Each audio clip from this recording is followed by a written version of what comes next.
올해로 40을 훌쩍 넘긴 덕팔이는 영광에서 약재상을 하고 있었습니다. 그는 부인과 몇 년 전 사별하고 슬아에는 갑수라는 아들이 하나 있었는데요. 갑수는 전국을 떠돌아다니는 보부상이었기에 한 달에 한 번 집에 들를까 말까 하였고, 가끔 집에 들르는 날이면 덕팔이는 아들 갑수를 챙겨주기 위해 분주해 지기 시작하였지요. 아버지, 아침부터 어디 가십니까요? 이 녀석아. 네가 오랜만에 집에 들렀으니 내 그래도 백숙이라도 끓여야 하지 않겠냐? 장터에 좀 다녀오마. 아버지 안 그러셔도 된다고 해도 자꾸 그러십니까요? 그냥 있는 것에 먹어도 되는데 말이여요. 이놈아 내가 먹고 싶어서 그런다 내가. 오랜만에 네 얼굴 보니 기분 좋아서 그러는 것 아니겠느냐? 갑수는 어쩔 수 없다는 듯이 씩 웃으며 머리를 극적였습니다. 그가 집을 비우는 날이 많다 보니 아버지가 이렇게 자신을 챙겨주려는 마음도 이해가 가지 않는 것은 아니었지요. 그나저나 갑수야. 너도 이제 나이가 적지 않은데 어디 만나고 있는 처자는 있는 것이냐? 제가 장가를 가려면 이제는 한 곳에서 자리를 잡아야 할 텐데 저는 아직 일이 더 좋구만요, 아버지. 이 녀석아 네가 얼른 장가를 가야코 나도 말이다. 어디 동네 과부라도 알아볼 거 아니냐? 그리고 일이라면 너가 이 약재상을 맡아서 하면 되는 것이고 말이오. 그러면 어디 이 아버지가 매파라도 한번 알아볼까? 네가 그렇게 만날 떠돌아다니며 일을 하니 내가 좀 대신 알아봐야 하는 것 아니겠냐? 아이고 아버지, 그것은 제가 차차 알아볼 테니 너무 신경 쓰지 마세요. 알았다. 그러면 내 장터에 다녀올 테니 너는 좀 더 자고 있거라. 덕팔이는 갑수의 대답에 씩 웃어 보이고는 장터로 향했습니다. 오랜만에 들른 장터는 저마다 물건을 파는 사람들의 목소리로 활기를 띠고 있었고, 덕팔이는 익숙한 장터의 풍경 속에서 자연스레 단골 가게들을 기웃거렸습니다. 이왕 장에 나온 김에 약재도 좀 좋은 것이 있나 둘러볼까? 덕팔이가 약초를 쌓아놓은 가게 앞에서 물건을 만지작거리며 약재의 상태를 확인하는 순간, 그는 등 뒤에서 느껴지는 이상한 기운에 고개를 돌렸습니다.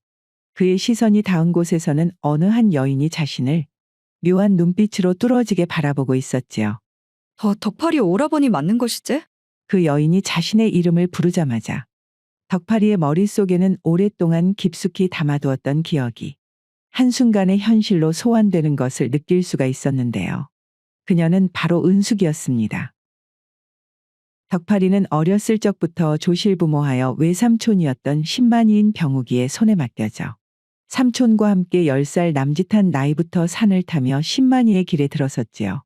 이후 몇 년이 지나 덕팔이가 성인이 되고 나서는 유일한 혈육이었던 삼촌 병욱이마저 세상을 뜨게 되자 그 뒤부터는 덕팔이 혼자서 산을 타게 되었는데요. 그날도 덕팔이는 자신의 마을을 떠나 지리산 자락 깊숙한 곳까지 가서는 망태기 한가득 약초와 나무뿌리 등을 캐고 해가 지기 전에 마을로 가기 위해 산을 내려가고 있었습니다. 덕팔이는 한참 동안 조심스레 산을 내려가던 중 갑자기 누군가 다급하게 자신을 부르는 소리가 들리지 않겠어요? 거기 젊은이. 자네고 나 좀 도와줄 수 있겠는가? 어르신, 무슨 일이신데 그러십니까? 자네 행색을 보아하니 신만이 같은데 제발 나 좀 도와주게. 지금 내가 산 넘어 마을 약재상에 약을 구하러 가는 길인데 말이오. 우리 집 딸 아이가 어제 밤부터 머리가 핑핑 돈다더니 오늘 아침에는 몸에 펄펄 열이 끓어서 자리에서 일어나지도 못하고 있구만. 혹시 자네에게 열이 내릴 만한 약초가 있다면 일단 임시방편이라도 좀 할 수 있게. 조금만 도와주시게. 일단 저한테 칡불이나 이런저런 약초가 있기는 한디 말이오요.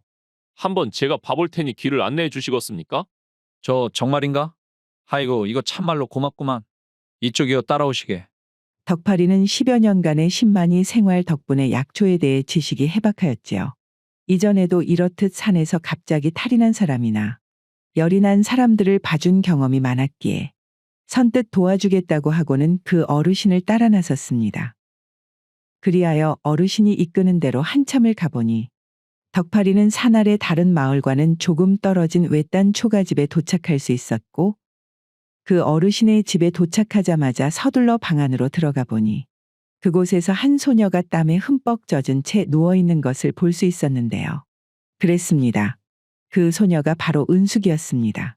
아이고 은수가 이것을 어쩌면 좋니? 마누라, 여기 이 총각이 직접 한번 아이를 봐주겠다고 했구만. 덕팔이 조심스레 은숙이에게 다가가 그녀의 머리를 만져보니 이마는 불덩이 같았고 땀은 계속해서 흘러내리고 있었습니다. 아이고, 이거 열이 장난이 아니구만요. 가만히 있어보자. 마침 내 망태기 안에 이럴 때 딱 좋은 것이 있을 것 같은데 말이오. 덕팔이는 서둘러 망태기에서 칡뿌리와 몇 가지 약재를 꺼낸 후 곧장 부엌으로 가서 능숙한 솜씨로 탕약을 다리고는 그것을 은숙이의 입에 조금씩 흘려넣었습니다. 워웜에 거 10만이 총각. 그것이면 우리 은숙이가 괜찮겠는가? 일단 탕약을 먹였으니 좀 시간이 지나고 경과를 한번 봐보시게요. 이후 시간이 흐르고 밤이 깊어가면서 덕팔이 만든 탕약이 효과가 있었는지 은숙의 몸에서 서서히 열기가 빠지기 시작했습니다.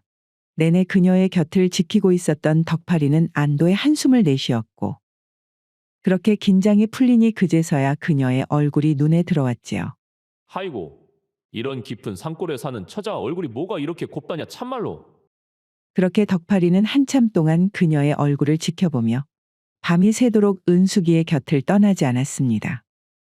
그렇게 의도치 않게 은숙의 집에서 하룻밤을 보내게 된 덕팔이. 다음 날 날이 밝자 덕팔이는 집으로 돌아가기 위해 짐을 챙기고 마당으로 나왔습니다. 덕분에 우리 딸아이가 살았구만. 10만이 총각이 아니었으면 참말로 어떻게 되었을지. 나중에라도 꼭 제대로 보답을 할 테니 이쪽에 다시 지나가게 되거든 한번 다시 들러주시게나. 별 말씀을 다 하십니다요. 산을 떠도는 게 일상인 10만이라 이런 일도 드물지 않게 있습니다요. 제가 가지고 있는 약초가 처자 몸에 들어서 그저 다행일 뿐입니다. 마누라, 그 자네는 말일세. 잠깐 방에서 우리 은숙이 좀 보고 있겠는가? 내 이 총각이랑 단둘이 할 이야기가 있어서 그러구만. 거 무슨 또 비밀스런 이야기를 하실라고. 알았구만요. 자네고, 나는 흥섭이라고 하는 사람이구만. 내 어제는 경황이 없어서 통성명도 하지 않았구만 그래. 그런 거 자네는 가족과 함께 지내고 있는가? 제 이름은 덕팔이라고 합니다요, 어르신. 이곳에서 10리 정도 떨어진 산자락 초가집에서 혼자 살며 산을 타고 있구만요. 그랬구만. 거 혼자 지내고 있단 말이지. 흥섭이는 고개를 끄덕이며 깊은 생각에 잠긴 듯 잠시 침묵하더니 눈을 들어 덕팔이를 바라보고는 말을 이었습니다. 저기 방에 누워있는 아이는 하나뿐인 내 딸 은숙이라네. 우리는 대대로 이곳의 땅을 물려받아 농사를 지으며 넉넉하지는 않지만 먹고 사는 데는 부족함 없이 살고 있는데 말일세. 아, 우리 딸아이가 이제 한 해만 지나면 성인이 되는데 이런 작은 마을에서는 거 신랑감 찾기가 여간 어려운 일 아니겠는가? 하긴 이곳은 마을이라고 해봐야 바로 옆 산골 마을 하나뿐이니 어르신 말씀대로 쉽지는 않겠구만요. 그래서 하는 말인데 이렇게 만난 것도 인연이고 우리 딸아이를 살려주는 이에게 내 또다시 부탁하는 것이 염치가 없기는 하지만서도 자네만 괜찮다면 어떻겠는가? 덕팔이는 흥섭이 갑자기 무슨 말을 하는 것인지 전혀 이해가 되지 않았습니다. 예? 어르신 그것이 무슨 말씀이십니까? 무슨 말은 무슨 말이겠는가 이 친구야? 자네 우리 집에 데릴 사위로 들어오지 않겠나? 아직 우리 은숙이가 나이가 차지 않아 바로 혼례를 올릴 수는 없지만 한두 해 정도 우리 집에서 지내다가 내년쯤 은숙이가 나이가 차는 대로 바로 혼례를 올리는 것으로 말이오. 덕팔이는 그저 농담인 줄 알았으나 흥섭의 표정이 너무나도 진지했기에 얼떨떨한 표정으로 되물었지요. 그게 참말이십니까, 어르신? 참말이고 말고 일면식도 없는 사람을 위해 선뜻 나서주는 자네 같은 성품의 사람이면 내 사위로도 손색이 없다고 생각을 하는구만. 어찌 보면 이것도 하늘이 맺어준 인연 아니겠는가? 덕팔이는 순간 대답을 망설였지만 어젯밤 은숙이를 간호할 때 보았던 그녀의 곱고 단아한 얼굴이 자꾸만 머릿속에 떠올라 순간적으로 결심이 섰습니다. 그렇다면 장인어른, 얼른 들어가서 큰절부터 받으셔야죠. 장인어른이라니. 이 친구 아주 성격이 호방해서 좋구만. 그래, 그럼 앞으로 잘 부탁하겠네 우리 예비사위. 이후 덕팔이의 삶은 완전히 달라졌습니다. 이전까지 그는 산을 떠돌며 고된 노동에 지친 채 홀로 집에 돌아가기를 반복하는 외로운 생활을 했지만 이제는 따뜻한 집이 있고 자신을 반겨주는 가족이 생긴 것이었지요. 은숙의 부모님은 덕팔이를 마치 아들이 생긴 것처럼 아껴주었고 은숙이 역시 시간이 지남에 따라 덕팔이의 착한 성품에 점점 빠져들며 마음을 열기 시작하였습니다. 덕팔이 오라버니, 오늘은 산에서 심이라도 봤단가요? 오늘도 참말로 고생 많으셨구만요. 거심은 못 보고 내 약초 좀 캐다가 중간중간 넣어주려고 산딸기랑 오디 좀 따왔구만. 웜에 오라버니, 하이고 또 내가 산딸기를 좋아하는 것은 어떻게 알아가지고 매번 이렇게.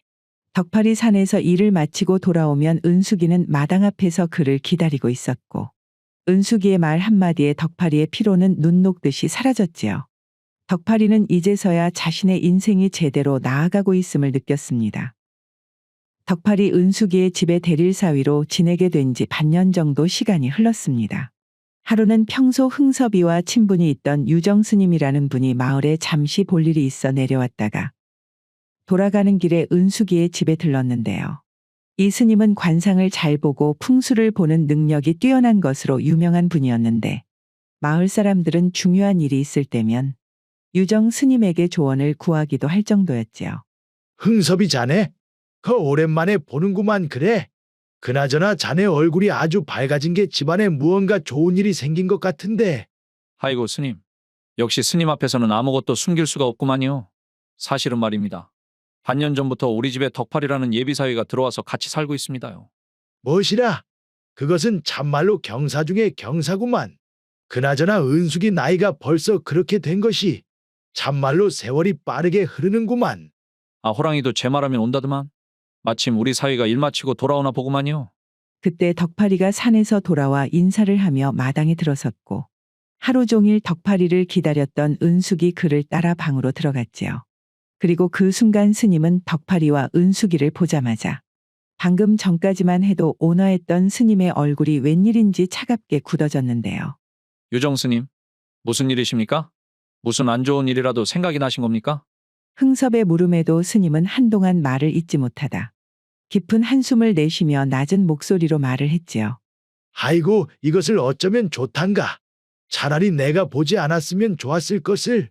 그것이 무슨 말씀이십니까? 내 흥섭이 자네에게 이런 말을 해서 참으로 미안하네만. 방금 두 사람을 보니 그 사주가 아주 상극이구만. 저 둘은 절대로 부부가 되어서는 안 될 인연이요. 만일 그것을 거스르고 혼례를 치르게 되면 저 덕팔이라는 아이는 은숙이 아이를 갖자마자 비명행사를 할 팔자구만. 아이고 내 차라리 안 봤으면 좋았을 것을. 오메스, 스님 그것이 진짜입니까요? 스님 어떻게 무슨 방법이 없겠습니까? 흥섭의 애원에도 불구하고 유정 스님은 방법이 없다는 듯이 그저 고개를 저으며 대답을 하였습니다. 저 둘이 제명에 살기 위해서는 반드시 서로 다른 인연을 찾는 것 말고는 달리 방법이 없어 보이는구만. 내 오랜만에 자네를 찾아와 이런 말을 전하게 되니 참으로 미안하다는 말밖에는 할 말이 없구만 흥섭이. 이것을 어쩌면 좋습니까 스님? 저 아이들이 저렇게 정이 깊어가는데 내 어찌 이 말을 꺼내야 할지 모르겠구만요. 유정 스님이 떠나고 난 뒤 흥섭은 방금 들은 이야기를 덕파리에게 전해야 할까 아니면 모른 척 해야 하나 깊은 고민에 빠졌습니다. 아무리 생각을 해보아도 덕팔이가 죽고 은숙이가 과부가 될 팔자라는데 이것을 아비된 자로서 어찌 손을 놓고 볼 수 있겠는가? 흥섭이는 깊은 한숨을 내어쉬고는 덕파리의 방에 찾아갔지요. 덕팔아, 잠시 얘기를 좀 하자꾸나. 장인어른, 표정이 어두우신데 무슨 일 있으십니까? 흥섭이는 말없이 덕파리를 바라보다 결국 무겁게 입을 열었습니다. 덕팔아, 아까 너가 배웠던 유정스님께서 말이다. 네 사주와 은숙이의 사주가 상극이라고 하더구나. 그것이 그러니까 너희가 혼례를 올리면 은숙이가 아이를 갖자마자 네가 비명행사를 할 거라고. 절대 부부가 되어서는 안 되는 인연이라고 말이야. 뭐라고요? 장인어른, 도대체 그것이 지금 무슨 말씀이시랍니까? 그래서 스님께서는 너희 둘이 서로 다른 사람과 혼례를 올려야만 제명에 살 수 있다고 하셨단다. 흥섭이가 말을 마치자 방 안에는 침묵만이 감돌았습니다. 덕파리는 처음에는 아무 말도 하지 못하고 굳어있다가 이내 얼굴을 찌푸리며 격양된 목소리로 말을 했지요.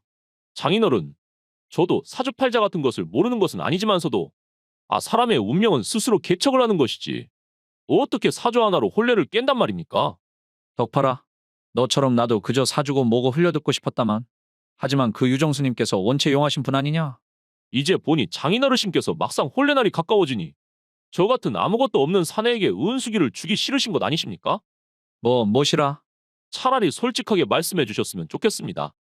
애초에 저 같은 떠돌이 신만이에게 은숙이를 주기 싫으셨다면 이렇게 굳이 스님 핑계를 대실 필요 없지 않습니까? 덕파리는 차오르는 눈물을 참으며 망태기에 자신의 짐을 넣고는 다시 흥섭이를 바라보았지요. 사람 그러시는 것 아닙니다. 저는 평생을 떠돌며 살다 이제 처음으로 따뜻한 집과 가족이 생겼다고 생각했는데 결국 이렇게 될 일이었구만요. 아니요. 지금 너가 오해하는 것이구만 덕팔아. 나는 진짜로 너를 아들처럼 생각을 했어. 그럼 그딴 사주보다는 저를 끝까지 믿어주셨으면 좋았을 것을. 참말로 너무하시는구만요. 덕파리는 눈물을 흘리며 마지막 말을 남기고는 문을 나섰습니다. 흥섭이는 마당을 나서는 덕파리를 붙잡고 싶었지만 더 이상 그에게 해줄 수 있는 것이 없었기에 떠나는 덕파리를 그저 바라볼 수밖에 없었지요. 그리하여 덕파리는 은숙의 집을 나온 이후 다시는 지리산 쪽으로는 얼굴도 돌리지 않겠다고 다짐하고는 은숙의 집에서 멀리 떨어진 아무 연고도 없는 영광으로 떠났고 서럽고도 억울한 마음을 잊기 위해 악착같이 일을 하였습니다. 그 결과 마침내 영광의 저잣거리에서 자신의 이름을 내건 작은 약재상을 차릴 수 있게 되었습니다. 이야기는 다시 처음으로 돌아와 이후 20년이 넘는 세월 동안 둘은 서로에 대한 어떤 소식도 듣지 못하다 우연찮게 장터에서 마주치게 된 것이었지요. 둘은 근처 주막으로 자리를 옮기고는 지나가 버린 야속한 세월을 탓하며 그동안 쌓였던 이야기를 풀어놓기 시작했습니다. 이제야 다시 보게 되었구만. 그렇구만요. 그때는 오라버니가 그렇게 떠났다는 말을 듣고 며칠을 울었는지 몰라요. 덕파리는 은숙이의 말에 괜히 목이 메어 술잔을 기울였지요. 나도 그랬구만. 그때는 말이야. 어르신께서 나를 싫어해서 반대하신다고만 생각해 야속한 마음이 참으로 컸구만. 아니었어요, 오라버니. 아버지는 오라버니를 정말로 좋아하셨구만요. 뒤늦게 들었지만 스님의 말을 듣고도 한참 동안 오라버니에게 어떻게 말을 전해야 할지 고민했었다 했구만요. 나 때문에 자식같이 생각한 오라버니가 죽는다 하니 어떻게 가만히 보고만 있었겠습니까? 어르신의 그 마음이 내 자식을 낳고 난 후에야 비로소 이해가 되더라고. 그때는 나도 너무 어렸구만. 그나저나 넌 그 이후에 어떻게 지냈느냐, 은수가? 덕파리의 말에 은숙이는 눈가가 붉어지며 작은 한숨을 내쉬었습니다. 팔자라는 것이 정말 있는 것인지 결국 나는 그 이듬해에 다른 마을 사람에게 시집을 갔는데 딸이 태어난 지 채 1년도 되지 않아 남편이 병으로 세상을 떠버렸구만요. 무엇이라고? 그 후로 나는 이제는 관연한 우리 딸과 함께 이 옆마을에서 포목점을 하는 고모댁에서 신세를 지고 살고 있구만요. 은숙의 목소리에는 오랜 세월 동안 쌓인 고단함이 묻어나 있었기에 덕파리의 가슴은 먹먹해지기 시작했습니다. 그런 일이 있었구만. 그러는 오라버니는 어찌 사셨소? 부인분께서는 오라버니에게 잘해주십니까? 나도 몇 년 전에 부인을 떠나보내고 여태 아들하고 단 둘이 살아왔구만. 참, 우리 둘 다 기구한 인생을 살았구만요. 그래도 은수가 내보니 이제는 다 지나간 것 같다. 그 스님의 예언이 현실이 되었으니 이제 우리가 다시 만나도 되지 않겠느냐? 오라버니, 듣자 하니 우리 자식들도 다 장성했겠다. 그러니 더 이상 누구의 눈치도 볼 필요 없지 않겠느냐? 네가 혹시 마음만 있다면 우리가 다시 시작하는 것도 괜찮을 것 같은데 말이오. 오라버니, 나는 비록 다른 이에게 시집을 갔어도 그동안 단 한순간도 오라버니를 마음에서 지운 적이 없었구만요. 은숙이 눈물을 흘리며 고백하듯이 이야기를 하자 덕파리는 그녀의 손을 꼭 잡아주며 조용히 속삭였습니다. 나도 마찬가지였구만. 그 순간 그들은 지난 20년도 훌쩍 넘는 세월이 한 번에 녹아내리는 것을 느낄 수가 있었지요. 한 번 말라버린 장작에 불이 더 잘 붙듯이 덕파리와 은숙이의 사랑은 순식간에 타올랐습니다. 이후 오랜 세월을 돌고 돌아 다시 만난 두 사람은 마치 한순간도 떨어져 있지 않았던 것처럼 자연스럽게 서로를 받아들였지요. 은수가 우리 말이오. 그 내년 봄쯤에 말이다. 간단하게 혼례를 치른 후에 집을 합치는 것이 어떻겠냐? 내 여 저작거리 쪽에 자그만 기와집도 하나 봐놓은 것이 있는디. 너만 좋다면 더 늦기 전에 그곳에서 다시 자리를 잡았으면 하는구만. 덕파리의 고백에 은숙이는 눈물이 고인 눈으로 그를 바라보며 천천히 고개를 끄덕였습니다. 그래요, 오라버니. 겨우 이렇게 오라버니를 만나게 되었는데 이제는 어디 가지 말고 제 곁에 있어 주시면 좋겠구만요. 덕파리는 마침내 그토록 기다렸던 인생의 두 번째 봄이 자신에게 다시 찾아온 기분이 들었습니다.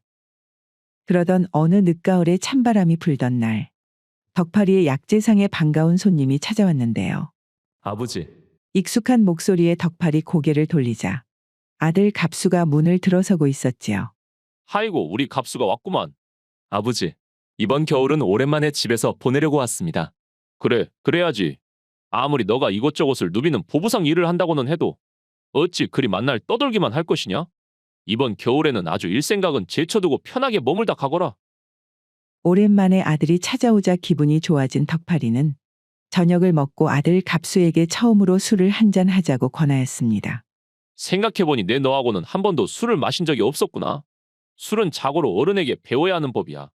부자지간에 처음으로 술잔을 마주하니 덕팔의 마음은 더없이 흐뭇했지만 그런 덕팔이와는 달리 아들 갑수는 왠지 모르게 술잔을 만지작거리며 우물쭈물 아버지의 눈치를 보았지요.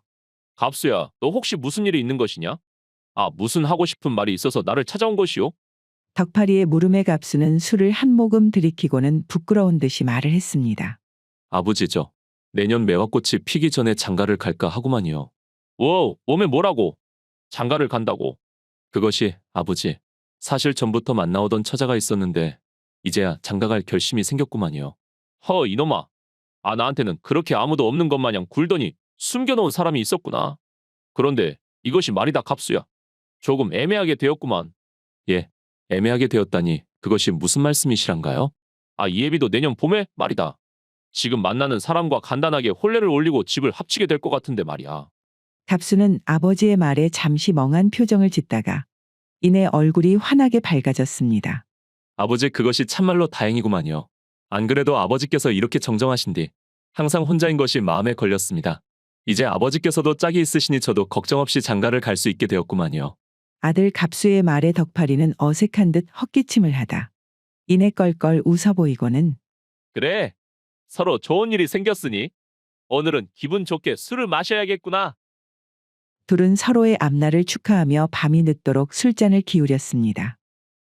시간이 흐르고 덕팔이 부자는 예비 사돈댁과 상견례를 하기로 하여 아들과 함께 약속 장소에 먼저 도착했습니다. 그런데 이 녀석아, 그래도 날이 좀 따뜻할 때 혼례를 치르면 좋을 것을. 뭐가 그리 급하다고 그렇게 서둘러서 장가를 가려 하느냐? 아버지 덕팔이의 갑작스러운 물음에 갑수는 순간 얼굴이 굳어지더니 고백하듯 조용히 말을 꺼냈는데요. 그것이 아버지. 제가 원래는 이렇게까지 빨리 장가를 갈 생각이 없었는데 상대가 그만 애가 들어서 버렸습니다요. 무엇이라? 이 녀석이 어쩌려고? 사부인 되실 분도 이 사실을 알고 있느냐? 제가 간곡하게 부탁하여 혼례를 치르기 전까지는 어머니께 알리지 말아달라고 했습니다. 참말로 죄송하구만요, 아버지. 아이고, 이 일을 어쩌면 좋단 말이냐? 덕팔이가 아들에게 청천벽력 같은 소식을 듣고 머리가 복잡해지고 있던 와중에 마침내 예비 며느리가 방 안으로 들어서자 덕팔이는 그녀를 보고 자신도 모르게 숨을 멈추었습니다. 맑고 단정한 눈매 오똑한 코, 수줍은 듯한 미소까지 그녀가 어린 시절 은숙의 모습을 그대로 빼닮았기 때문이었지요. 이게 도대체 무슨 일이란 말인가? 그리고 그녀를 뒤따라 들어오는 한 사람, 은숙이었습니다.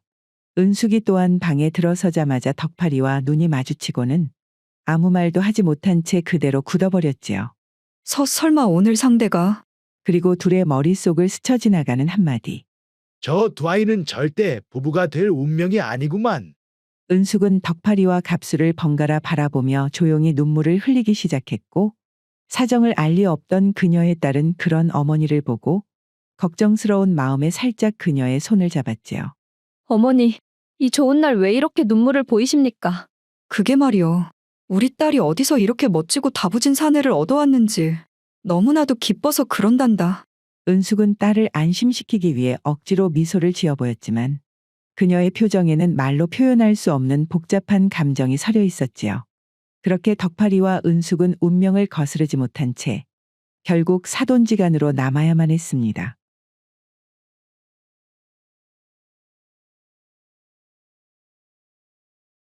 오늘의 고전여행 이야기는 이것으로 마치겠습니다. 오늘도 부족하지만 긴 영상 봐주신 여러분들께 감사드리며 항상 가정의 평안이 깃들기를 바라겠습니다. 그럼 저는 다음 영상으로 다시 찾아뵙겠습니다. 감사합니다.